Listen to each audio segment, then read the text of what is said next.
ajari kami seni beriman, dan ambil setiap roh kecemasan dari dalam diri kami, supaya kami bebas, supaya kami bahagia karena Tuhan. Terima kasih Tuhan, di dalam nama Yesus. Haleluya. Sembunyikan hamba balik salib-Mu selalu. Amin. Praise the Lord, puji Tuhan. Saya merasakan ada banyak orang dibelenggu dengan roh kecemasan. Bukan roh jahat, tetapi itu sebuah patron pikiran. Karena itu saya berikan judul hari ini.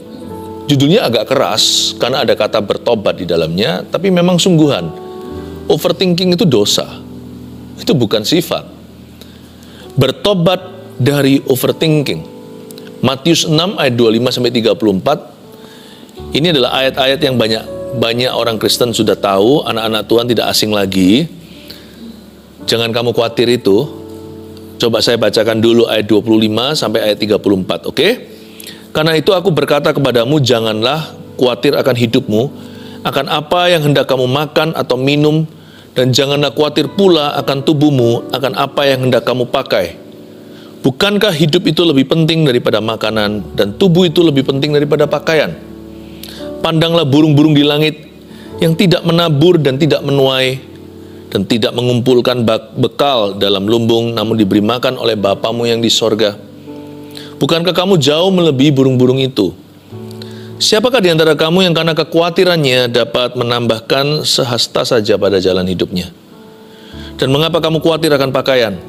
Perhatikanlah bunga bakung di ladang yang tumbuh tanpa bekerja, tanpa memintal.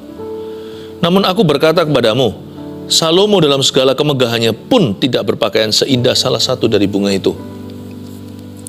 Jadi jika demikian Allah mendandani rumput di ladang, dan yang hari ini ada besok dibuang ke dalam api, tidakkah Ia akan terlebih lagi mendandani kamu, hai orang-orang yang kurang percaya? Sebab itu janganlah kamu khawatir dan berkata, apakah yang akan kami makan?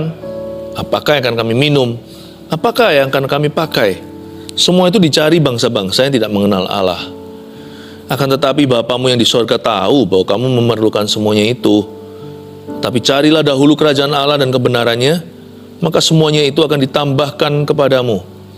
Sebab itu janganlah kamu khawatir akan hari besok, karena hari besok mempunyai kesusahannya sendiri.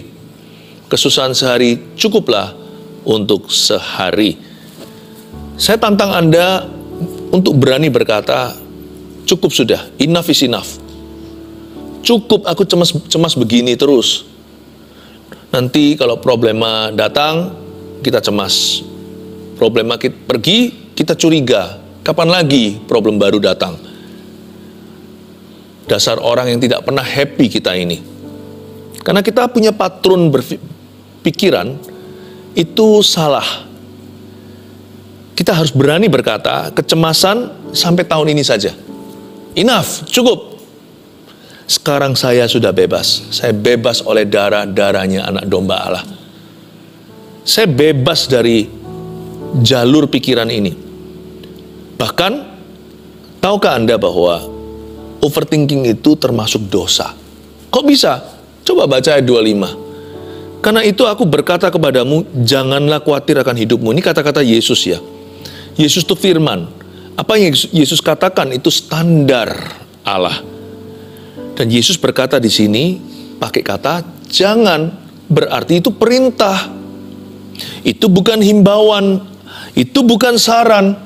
Karena itu aku Yesus berkata kepadamu, pada murid-murid Yesus dan para pendengarnya, janganlah khawatir akan hidupmu. Jangan kamu khawatir, burung di udara dia pelihara seperti lagu itu. Janganlah khawatir akan hidupmu. Lalu jangan khawatir apa lagi? Jangan khawatir apa yang hendak kau makan, atau apa yang hendak kau minum. Ayat yang jangan khawatir juga akan tubuhmu, apa yang hendak kamu pakai. Bukankah hidup itu lebih penting daripada makanan, dan tubuh itu lebih penting daripada pakaian? Kekhawatiran itu nggak boleh diremehkan. Overthinking, kecemasan. Karena orang yang cemas berlebihan, yang overthinking melulu, prioritas hidupnya pasti nggak betul. Karena itu Yesus di sini tegur. Hidup itu kan lebih penting daripada makanan. Saya garis bawahi di Alkitab saya kata lebih penting. Berkali-kali lebih penting itu. tubuh itu lebih penting daripada pakaian. Gak bisa kita itu menyembah Tuhan dalam kebenaran sambil menyimpan overthinking dan kecemasan. Karena kita gak bisa melayani dua Tuhan. Kalau kita melayani Yesus, maka garis besarnya adalah iman. Tapi kalau kita melayani kekhawatiran, kecemasan, garis besarnya adalah roh ketakutan. Nggak bisa dicampur baur. Air dan minyak nggak bisa bersatu. Apalagi Tuhan sudah berkata, jangan khawatir akan apapun juga. Kalau kamu khawatir, hatimu nggak benar, nggak bisa menyembah Tuhan dalam roh dan kebenaran. Karena orang yang khawatir pasti terbolak-balik, dolak-dalik yang namanya definisi penting. Bukankah kamu lebih penting daripada makanan itu? Hidupmu itu, tubuhmu lebih penting daripada pakaian. Tapi orang yang khawatir mementingkan pakaian. Padahal pakaian itu bukan keinginan, sah-sah aja sih. Karena pakaian dalam konteks orang yang khawatir seringkali adalah kebutuhan. Makanan juga sama. Bagaimana kalau kita kepepet? Gimana kalau kita terjepit? Gimana kalau kita terpojokkan oleh keadaan? Bolehkah kita khawatir? Boleh sih boleh. Tapi apa gunanya? Karena Alkitab mengatakan, tadi yang ayat yang kita baca, siapa sih yang dengan khawatir menambah sahasta pada hidupnya? Tuhan itu melarang dengan keras. Jangan kamu khawatir. Seperti dikasih tanda seru berkali-kali. Karena kecenderungan kita itu selalu mengkhawatirkan segala sesuatu. Tuhan bilang, kalau kamu mau menyembah aku dengan benar, dalam roh dan kebenaran pula, kamu tidak boleh overthinking. Pandanglah burung-burung di langit, ayat 26. Yang tidak menaburkan dan tidak menuai. Yang tidak mengumpulkan bekal dalam lumbung, namun diberi makan oleh Bapamu di sorga. Bukankah kamu jauh melebihi burung-burung itu? Siapakah di antara kamu yang karena kekhawatirannya dapat menambahkan sehasta saja pada jalan hidupnya, ayat 27.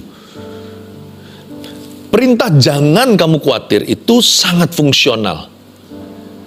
Gimana Tuhan bisa bicara kepada kita kalau hati kita panik sendiri, kalau pikiran kita kacau balau. Yang seringkali kita katakan bahwa kita tidak bisa mendengar suara Tuhan itu nggak tentu betul loh. Kemungkinan besar Tuhan sudah berbicara, tapi Anda dan saya yang tidak mendengarkan karena kalut pikiran.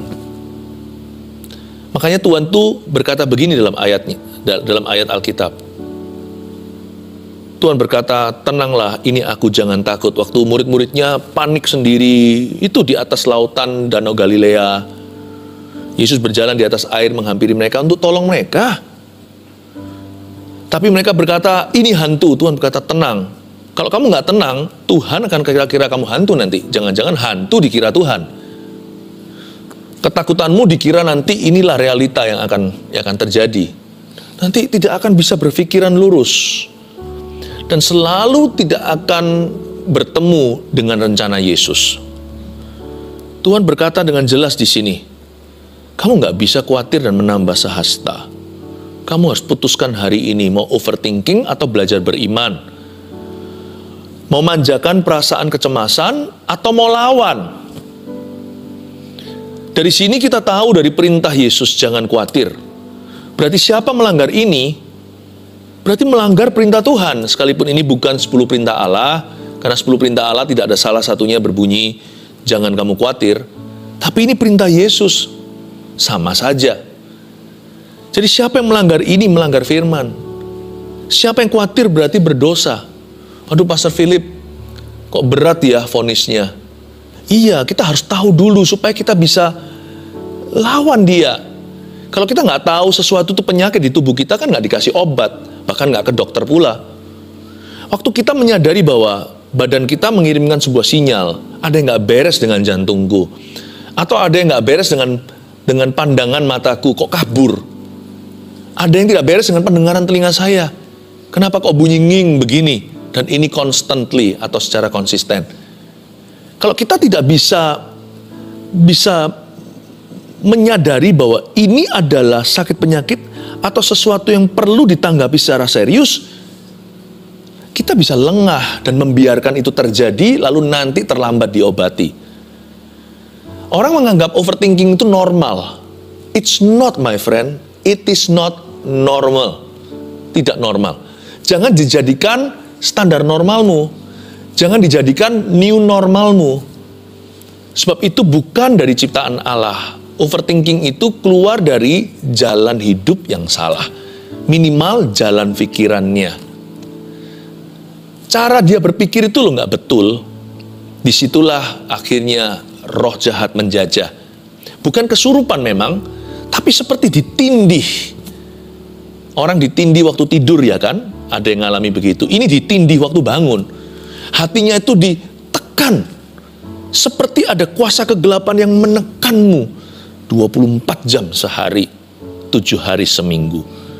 Ini nggak betul. Dan Tuhan sangat-sangat tegas soal kekhawatiran. Dia nggak pakai kalimat begini. Kalau bisa kamu jangan khawatir, atau usahakan agar kamu tidak khawatir. Tidak. Tuhan berkata dengan jelas hitam di atas putih, jangan khawatir, janganlah kamu khawatir akan hidupmu. Kenapa? Karena Tuhan tahu di ayat yang kita baca tadi tentang menambah sehasta, barang siapa khawatir, itu bukan hanya merugikan orang lain, dia juga merugikan dirinya. Orang yang khawatiran itu nanti tidak berguna kok bagi masyarakat, karena dia jadi beban. Dia jadi beban tambahan orang lain, dia nggak bisa angkat beban siapa-siapa. Orang yang khawatir juga melukai dirinya. Berbagai macam stres dan depresi pun bisa terjadi. Macam-macam penyakit bisa pula timbul karena alasan psikis. Belum lagi halal, bukan hanya penyakit jasmani. Belum lagi sifat orang itu berubah. Coba lihat orang yang khawatir selalu gelisah, selalu bad mood. Ya kan? Dia punya perasaan hati itu selalu kacau. Lihat nanti, tutur katanya pun banyak salah. Banyak melukai sini sana. Gampang emosi, mudah disulut amarah. Gak sabaran sama orang. Makanya Tuhan tegasi, kamu jangan sekali-kali kamu khawatir. Sebab bukan hanya kamu tidak menambah sehasta, bisa-bisa kamu mengurangi 10 hasta dari hidupmu dan hidup orang lain. Belum lagi orang yang khawatir itu juling mata rohaninya terhadap Tuhan. Apa yang Tuhan utamakan di hidupnya, dia anggap remeh dan gampang. Karena dia khawatirkan perkara-perkara yang tidak utama, bukan perkara-perkara yang paling penting di mata Allah. Jadi akhirnya dia nggak sepakat sama Tuhan bagaimana bisa dapat berkat. Jangan minta diberkati Tuhan kalau kita nggak sepakat. Tuhan jangan dipaksa turun di level kita. Kita yang harus menjadi serupa dengan gambarannya. Orang yang khawatir itu tidak akan bisa melihat Tuhan dengan cara yang benar. Akhirnya merugikan apa? Merugikan hubungan dia dengan Sang Juru Selamat. Merugikan hubungan kita dengan Tuhan kita. Makanya Tuhan berkata, ini toksik ini. Khawatir ini toksik. Khawatir ini racun rohani. Yang akhirnya juga sangat berpotensi meracuni kesehatan kita. Mana ada sih orang khawatir yang sehat? Nggak ada. Aduh, pusing terus. Sakit-sakitan. Saya minta kepada keluarga Saat Teduh untuk mengerti dan menyadari bahwa ini bukan main-main. Jangan dianggap normal. Overthinking harus dilawan. Ayat 28. Dan mengapa kamu khawatir akan pakaian? Perhatikanlah bunga bakung di ladang yang tumbuh tanpa bekerja dan tanpa memintal. Ada kata perhatikan, saya suka kata perhatikan. Berarti ada sesuatu yang Anda dan saya harus tangkap nih, nggak bisa dipelajari. Ini bukan biologi. Ini adalah pelajaran tentang Allah, pencipta kita. Perhatikanlah, suruh perhatikan. Namun aku berkata kepadamu, ayat 29, Salomo dalam segala kemegahannya pun tidak berpakaian seindah salah satu dari bunga itu. Jadi, jika demikian Allah mendandani rumput di ladang, yang hari ini ada dan besok dibuang dalam api, tidakkah ia akan terlebih lagi mendandani kamu, hai orang-orang yang kurang percaya? Disuruh perhatikan, tapi kelihatannya disuruh perhatikan bunga lah, disuruh perhatikan rumput lah, padahal enggak. Kalau kita baca dengan seksama, kita disuruh memperhatikan Allah. Kita bukan disuruh perhatikan ciptaannya, tapi penciptanya. Jadi jika demikian Allah mendandani rumput di ladang, yang hari ini ada dan besok dibuang, tidakkah ia akan terlebih lagi mendandani kamu, hai orang yang kurang percaya. Tuhan itu berkata begini, solusi khawatir itu satu sih, mengenal aku dan menangkap isi hatiku.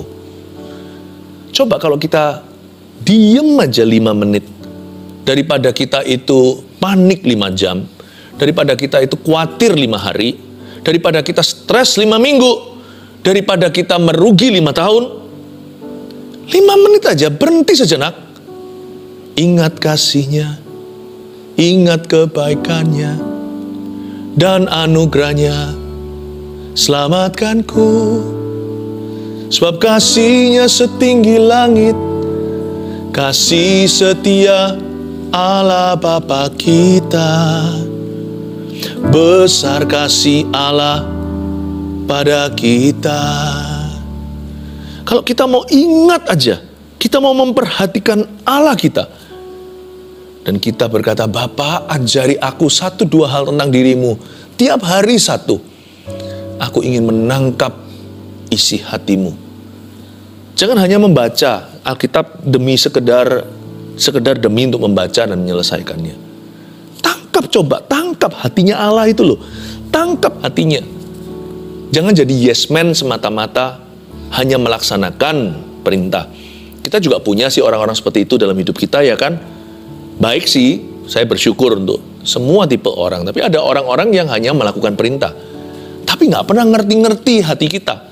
Jadi bayangkan kalau suatu hari perintah belum diberikan, orang itu bengong, nggak tahu mau lakukan apa. Tapi lihat, sahabat selalu tahu isi hati sahabatnya. Anak biasanya tahu isi hati orang tuanya. Suami istri saling mengenal isi hatinya. Jadi bahkan tidak perlu main perintah, kita udah ngerti kok papa kita maunya apa. Kita paham kok apa yang dia suka, apa yang dia tidak suka. Hati itu nangkapnya itu karena bertahun-tahun mengenal dia.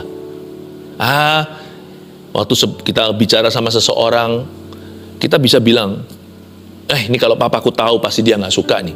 Atau ini kalau papa saya tahu nih, wah dia pasti happy nih. Kenapa kok cepet-cepet ambil konklusi? Kenal kan, meskipun kita harus konfirmasi.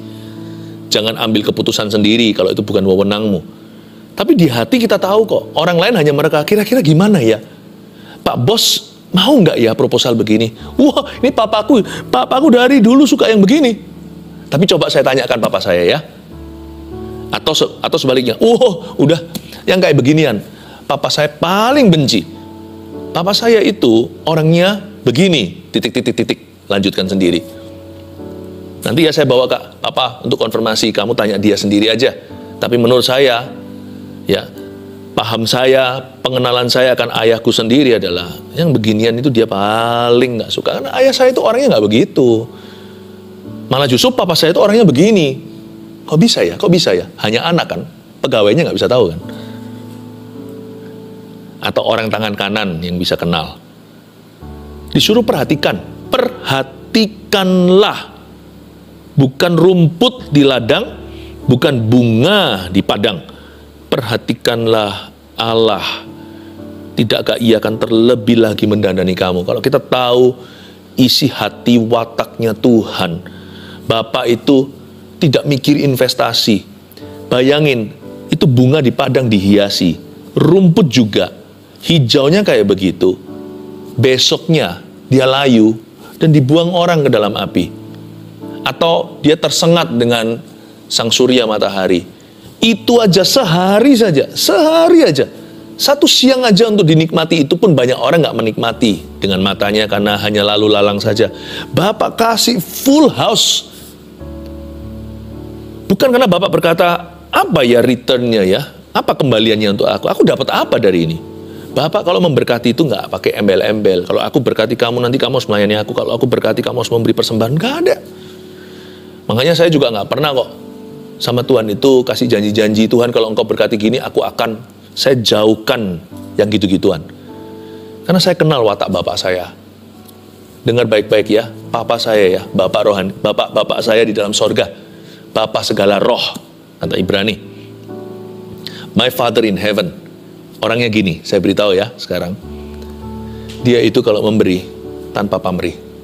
kasih ibu itu terinspirasi atau diambil dari kasih Bapa di sorga. Tak mau kembali, hanya memberi.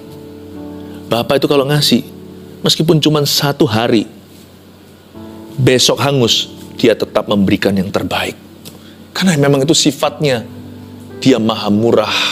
Bukan murahan, maha murah hati. Dia maha memberi. Nah kalau begitu kita punya Bapa, kenapa kita ketakutan? Kenapa kita overthinking seolah-olah Tuhan itu akan menjegurkan, seolah-olah Tuhan akan menceburkan, seolah-olah Tuhan itu akan melukai, seolah-olah Tuhan itu akan merugikan, seolah-olah Tuhan itu hendak mengambil sesuatu, seolah-olah Tuhan itu jual mahal, seolah-olah Tuhan itu lebih senang bilang tidak sama kita, supaya mendidik kita daripada berkata iya dan memanjakan kita.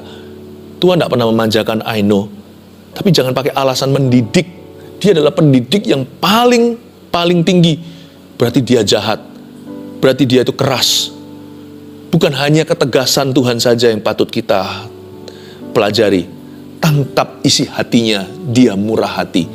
Kalau kita tahu Bapa seperti apa yang kita sembah dan punya, niscaya pastilah semakin hari semakin sedikit kekhawatiran di dalam hati. Setiap bulan semakin berkurang itu kecemasan, dan setiap tahun overthinking tidak lagi menjadi gaya hidup di dalam hidup kita. Haleluya. Ayat 31. Sebab itu janganlah kamu khawatir dan berkata, apakah akan kami makan, apakah yang akan kami minum, apakah yang akan kami pakai. Semua itu dicari bangsa-bangsa yang tidak mengenal Allah. Akan tetapi Bapamu yang di sorga tahu bahwa kamu memerlukan semuanya itu. Ayat 32 ini bagus sekali. Kalau kamu khawatir terus ya, nanti lama-lama hidupmu akan mengejar sesuatu yang gak jelas. Kalau overthinking itu dibiarkan, lama-lama nanti kita terbiasa mencari apa yang dicari oleh bangsa-bangsa yang tidak mengenal Allah. Kita perlu satu kepastian, perlu sebuah jaminan, perlu sebuah garansi. Kita akhirnya mencari-cari apa yang bangsa-bangsa yang tidak mengenal Allah mencarinya.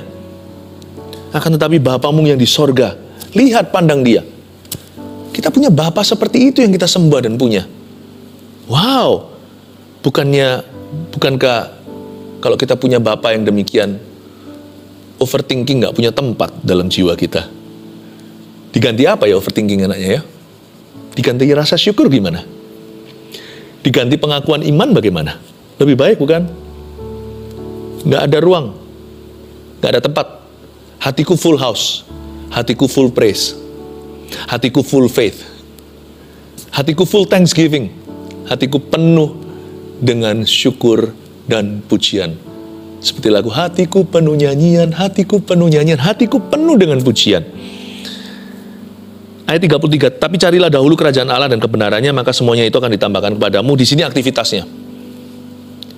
Ini juga bicara tentang memiliki visi yang lebih tinggi tentunya.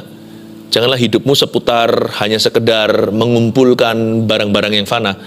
Tetapi carilah dahulu kerajaan Allah dan kebenarannya, ini juga berarti mengisi hidup dengan aktivitas yang membangun kekekalan. Sebab itu janganlah kamu khawatir akan hari besok. Nah, jadi make sense. Kalau isi hidup kita tuh diisi sama kerajaan sorga, kita jadi punya ruang yang lebih sedikit untuk khawatir akan hari besok. Kenapa? Karena pikiran kita sibuk. Karena hati kita fokus kepada sesuatu yang jauh lebih tinggi daripada perkara-perkara duniawi. Otomatis lebih mudah untuk menggenapi perintah ini. Jangan kamu khawatir akan hari besok, karena hari besok mempunyai kesusahannya sendiri. Kesusahan sehari cukuplah untuk sehari. Tapi setiap hari, tolong hidupmu dan hidupku diisi dengan perkara-perkara yang bernilai kekal dan sorgawi. Di samping kita bekerja, melakukan tugas kita, mahasiswa kuliah, ibu rumah tangga, rawat rumahnya, pengusaha bekerja, seorang karyawan di perusahaannya. Memang kita harus lakukan tugas kita. Tapi hati kita, pikiran kita harus diisi dengan kerajaan Allah serta kebenaran. Dengan demikian lebih gampang untuk kita itu tidak terbuai oleh kekhawatiran. Kekhawatiran akan hari besok, karena besok kita ada perencanaan, ya kan? Saya tiap malam selalu lihat di agenda saya punya agenda manual. Besok apa aja tugas saya? Wah, biasanya terbeberkan penuh dari atas ke bawah, dari kiri ke kanan. Harus begini, harus begitu. Nggak terlalu banyak ruang gitu untuk saya itu ngelamun, lalu mikirkan yang enggak, khawatir akan hari besok. Kekhawatiran yang notabene tidak akan terjadi dalam kehidupan kita. Tahukah sebagian besar ketakutan manusia itu tidak akan terjadi? Jangan kamu khawatir akan hari besok. Jangan kasih ruangan, jangan kasih tempat tumpu tuh setan. Jangan kasih jalan untuk roh ketakutan.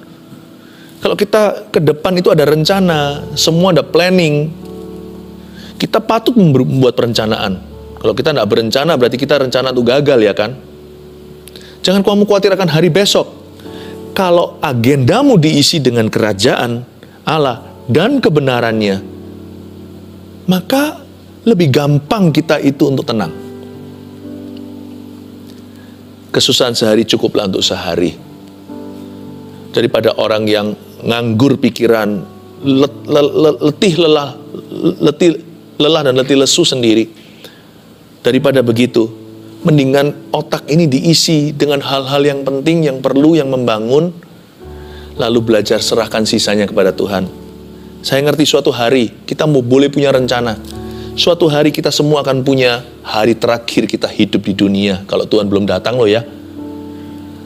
Meskipun kalau suatu hari itu adalah hari terakhirku, percayalah, saya tetap akan buat rencana untuk tahun depan. Karena kita tidak tahu hari kapan kita akan dipanggilnya. Tapi kita tahu hari ini adalah tugas kita untuk mengisinya. Dan kita harus mengisi hari ini dengan perencanaan yang baik untuk hari esok. Kalau kita bisa menangkap ini, kita akan menang atas overthinking. Saya kasih rangkuman summary. Demikianlah kesimpulan dari apa yang diajarkan oleh firman ini. Bertobat dari overthinking nomor 1. Sadari bahwa jangan khawatir itu adalah sebuah perintah. Nah, kita sekarang baru menyadarinya. Iya ya, itu perintah. Waduh, selama ini aku kira itu pergumulan. Berarti gimana Pastor Philip? Saya harus apa? Harus tegas. Harus tengking. Harus lawan arus. Yes, lawan arus. Berbahasa roh, berbahasa lidah. Kalau sudah dikaruniai oleh Tuhan, karunia Pentakosta, pakai itu untuk membangun manusia rohmu. Bukankah ditulis di Perjanjian Baru, bangunlah dirimu di atas dasar imanmu yang kudus dengan berdoa di dalam roh.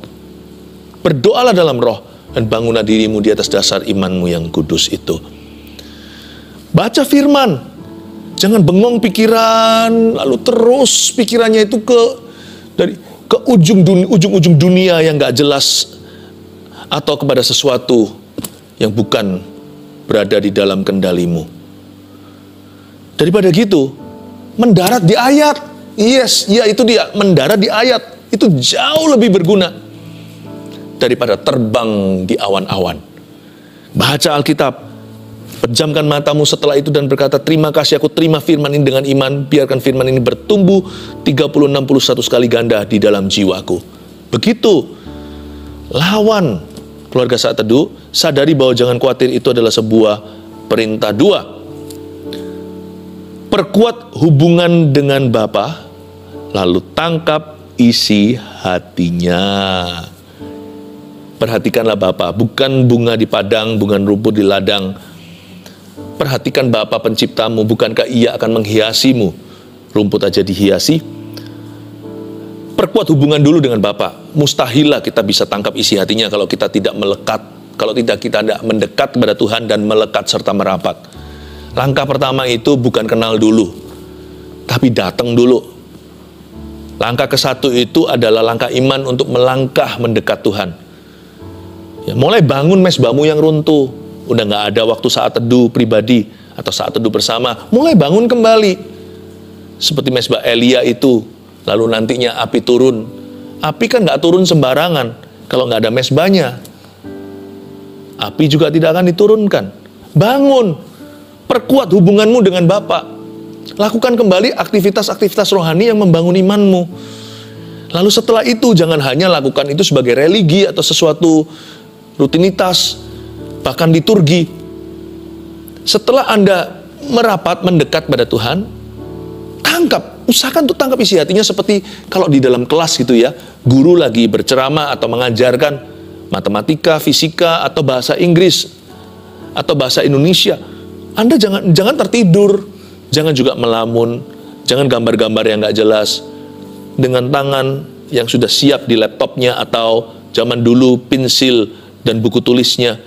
Catat, perhatikan, seksama, tangkap sesuatu, jangan hanya dapatkan hasil akhirnya, tapi coba temukan rumusnya. Kok bisa begitu ya? Kok bisa begitu ya? Kok bisa hasilnya begini? Dari mana itu? Coba bisa terima isinya. Oh gitu ya. Jangan hanya dapatkan pengajaran guru, tangkap cara dia berpikir. Coba tangkap cara dia berhitung. Kok bisa begitu? Di sini kunci bahwa banyak orang hanyalah tahu Tuhan, tapi gagal untuk menangkap isi hatinya. Ada satu pepatah bunyi begini, some things cannot be taught, only can be caught. Ada hal tertentu yang nggak bisa diajarkan, tapi harus ditangkap.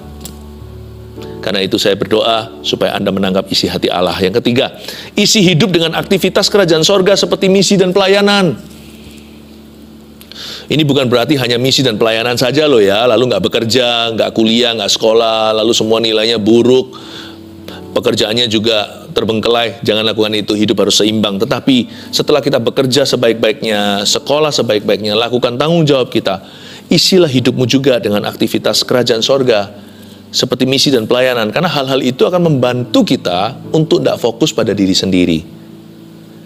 Itu membantu kita. Belum lagi ada nilai kekal dalam aktivitas-aktivitas tersebut. Sangat membantu kita untuk bisa fokus pada Yesus dan fokus pada orang lain.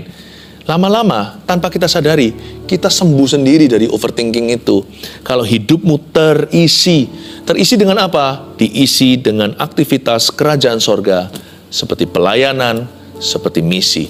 Dalam hidup saya, dan hidup banyak jemaat Mawar Siaran saya gembalakan, yang membantu kita nggak overthinking, tapi selalu higher thinking, bukan cemas tapi memikirkan perkara lebih tinggi, adalah visi mendirikan 1000 gereja lokal yang kuat dengan 1 juta murid Kristus. Kita hidup untuk itu, dan karena itu kita tidak pernah fokus kepada perkara-perkara yang sementara. I pray, saya berdoa Anda menang dari overthinking. Haleluya. Saya ingin untuk Anda melakukan satu hal. Tuliskan overthinking apa? Tulis begini, saya overthinking tentang isi sendiri. Lalu mari saya ajak kita bawa itu ke mesbah doa. Mesbah Tuhan saat ini kita sama-sama doa sepakat. Sembelih lembu itu. Sembelih itu di atas mesbahnya. Lembu kekhawatiranmu itu, jadikan itu korban persembahan yang wangi untuk Tuhan. Lalu ganti iman. Api akan turun dari sorga seperti atas mesbah Elia. Api itulah kekuatan Roh Kudus untuk Anda percaya. Tuliskan, saya overthinking tentang, tulis di sana, dan jangan diobok-obok lagi. Jangan dipancing lagi overthinking itu. Sejak Anda sembeli di situ, lembu itu sudah mati. Sekarang milik Yesus, kita korbankan di mesbah Tuhan. Bisa ya? Ulurkan tangan sekarang ke depan, kita berdoa dulu.